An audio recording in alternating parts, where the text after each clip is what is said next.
Hi, I am Brenda Osborne. I am weaving a Nantucket basket, a Nantucket Lightship basket, which is a mixture of hardwoods and cane. The hardwood I'm using is cherry, so each of these cherry staves were tapered so that they could lie next to each other. And then as the basket gets wider, you stop tapering them and they lie next to each other. What I want to demonstrate here, I'm no expert, but still, I'm doing this mostly for a friend. She wondered, how do you weave a basket if you've got a big rubber band holding all your staves? Normally you would you'd have the basket upside, right side up. Right now it's upside down.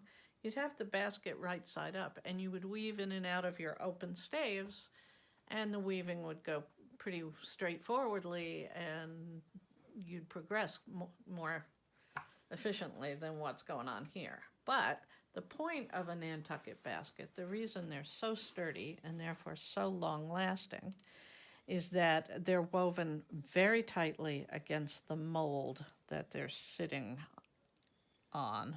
They're actually, not sure what to say, but they're actually going into a groove in the base. And I would show you the inside, except in order to weave, I have my base screwed into a stand that keeps it from being too wobbly as I weave. So here are all my staves held down by a rubber band. It keeps them mostly lined up. I mean, they're slightly off, and as long as they're not woven yet, I can continue to adjust them as I progress. But to get the weaver to go over under in these, I have to put my finger on the bottom of a stave and gently push up.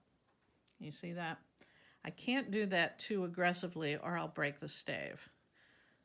And the weaver doesn't always come out. Oh, it did and I lost it. It doesn't always come out on the other side of the stave. And I'll show you what I have to do when that happens. So as I get close to the end of my reed or cane weaver, I want to snug it up as tightly as possible to the previous row. And then I'm yanking pretty hard and pushing up with my fingernail. And I have to do this for many rows. I also have to keep my weaver damp, not sopping wet. There's a point at which they're stronger when they're damp, and then when they're sopping wet, they're weak, just as weak as when they're dry. So I use a little container of water, and I use a small sponge, like a sponge I've cut off of a larger sponge, because if I use the larger sponge, I'll just be getting water on everything instead of just my cane weaver. So here I am pushing up on that stave and working the weaver under it. I also prepared the stave to go through without a twist in it, because you don't want twists in your weavers. So here I am at the end where I'm going to tighten it down as tight as I can. And before I do the next stave, I'm working my way back to the end of my weaver with no twist. There we go. Lifting a stave and putting this in. I really want to show you what happens when the weaver won't come back out again. And I'm sure that'll happen any minute. So meanwhile, you will watch me weave, which is a little bit boring.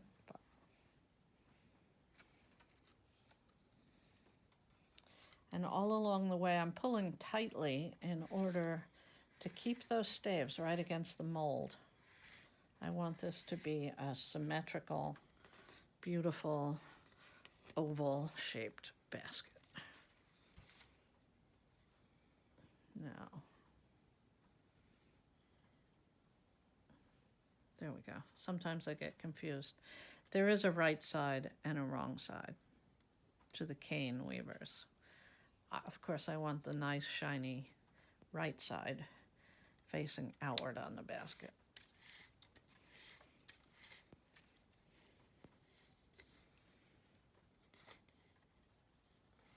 Again, pulling along in here in the straight edge where my staves are a little closer together. I usually have a little trouble getting the weaver to go under one and come right out. And I may have that. Nope, I got it in.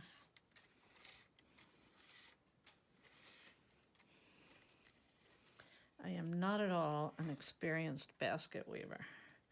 This may only be my 4th Nantucket basket.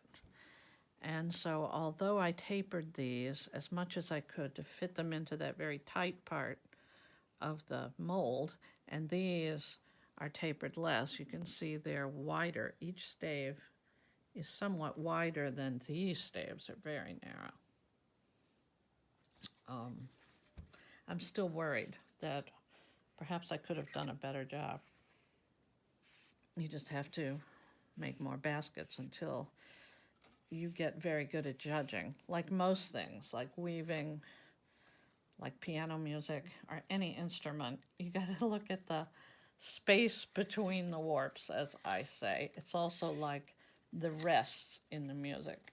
If you don't pay attention to that, you will get in trouble with baskets, with weaving, and your instrumental music will sound muddy.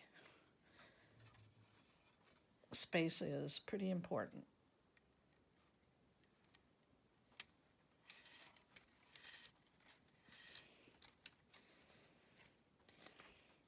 So these staves are somewhat closer together, and the weaving's got more tension to it.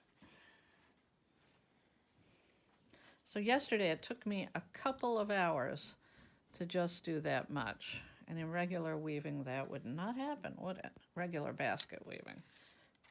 I could have done that in 15 minutes maybe.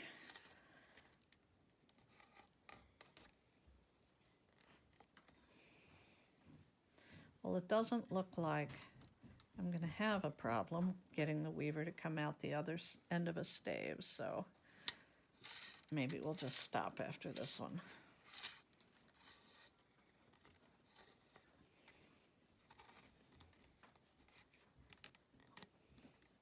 Okay, thanks for watching.